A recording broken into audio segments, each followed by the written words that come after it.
confused, but on some issues, they're united. The leader of the Democratic Party, the Republican Party, and the Tea Party. We sat down at a restaurant here, a wonderful restaurant called El Güero Canelo. You know, I've been here 31 years, and I've never seen an ad by a congressman with a gun.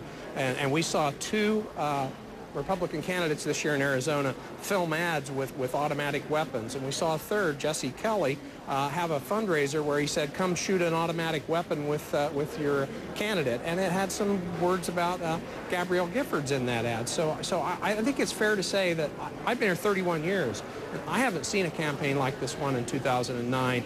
It started right after the inauguration, the heated rhetoric coming from various sources, but we haven't seen this kind of rhetoric in my 31 years in Arizona. I would like to say, I think, again, this is if there's a teachable moment, it's this. It's that we talk about how we want to lower the heat, lower the vitriol, but again, you can't do that and then just keep pointing fingers at people when we have no idea what the motive was behind the shooter, what his motive was. And so we have, and that's why I think it was irresponsible for public officials to make comments on this. There's obviously an ongoing investigation.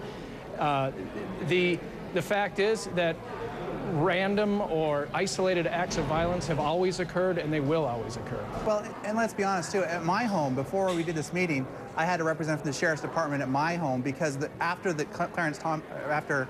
sheriff made his remarks, I got a lot of hate mail in my ear. People saying that I wish it would have been your family instead of this family that was killed. You know, you have blood on your hands. One of the people that was killed was my neighbor who lives just down the street from me. And his wife was shot too, and she's in the hospital right now. This is personal. This was my neighborhood that this happened in.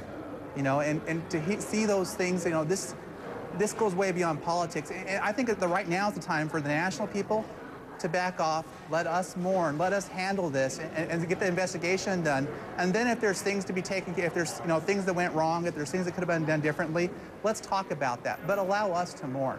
You say allow us, and it is your community. This is the New York Times, not a community newspaper, a national newspaper, a harsh spotlight on a state's politics. Arizona has been a frontier, an emotional frontier in some pretty tough issues, particularly the immigration debate, which, again, somebody in New York City or somebody in North Carolina is not going to understand what it's like to live in a border community, to understand what has gone on in recent years. What if you say we should back off? You include me in that, I assume, and I completely understand. What does it do to you when you see that? You know, it's, again, there will be a time to have these discussions, and it will be happening. But right now, I mean, Paul Krugman, immediately after the thing, comes out with an article blaming Rush Limbaugh, Glenn Beck, TV, all these other things. That was just not helpful to discuss. You talk about harsh discussions.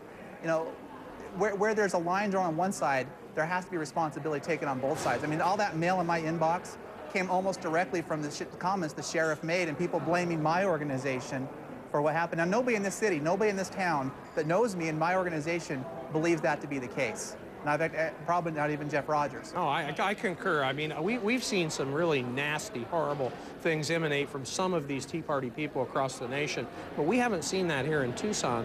Remarkably, in this state, this is probably one of the most sort of calm, civilized places in this state. I mean, we have legitimate policy differences between the three of us sitting here, but we're able on a daily basis to discuss them in a kind and gentle manner, and oftentimes we find ourselves in agreement on some things that surprise folks.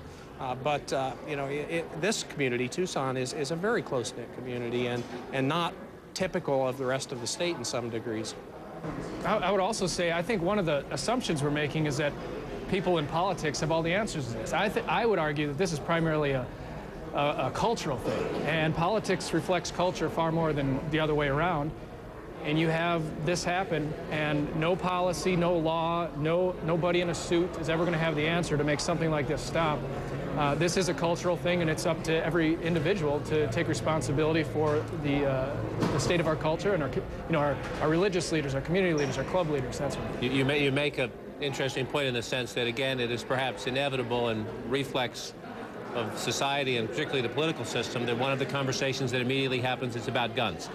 And you see comparisons now that you had a student who clearly showed unstable behavior, irresponsible behavior, Some viewed it as threatening behavior in the classroom, and how come nobody connected the dots? That was in June, July of last year, bought the gun in November. How come nobody connected the dots and somehow prevented this guy from buying a gun? Can you legislate that? People said that after Virginia Tech. They are saying it now. Well, I think it was justifiable to say it after Virginia Tech. As we conducted the autopsy on that killing, we saw that there were that information was available to officials, and they should have acted on it. I don't think that's the case here, unless something more surfaces. From what we know so far, this was a man who had some troubled moments in a classroom in Pima College, and hopefully somebody would have done more than they did, but there really wasn't anything there officially to classify this person as being a prohibited possessor. And so, you know, we can say the system is imperfect, and I agree, but what do we do next to make it more perfect?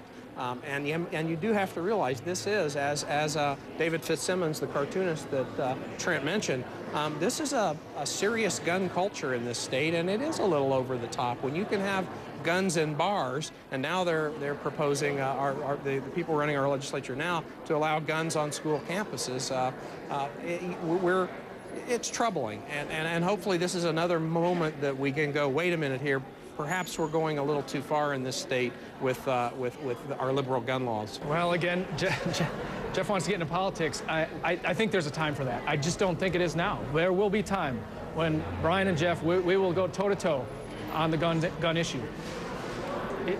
It's 48 hours later, and I just don't see it's the time right now.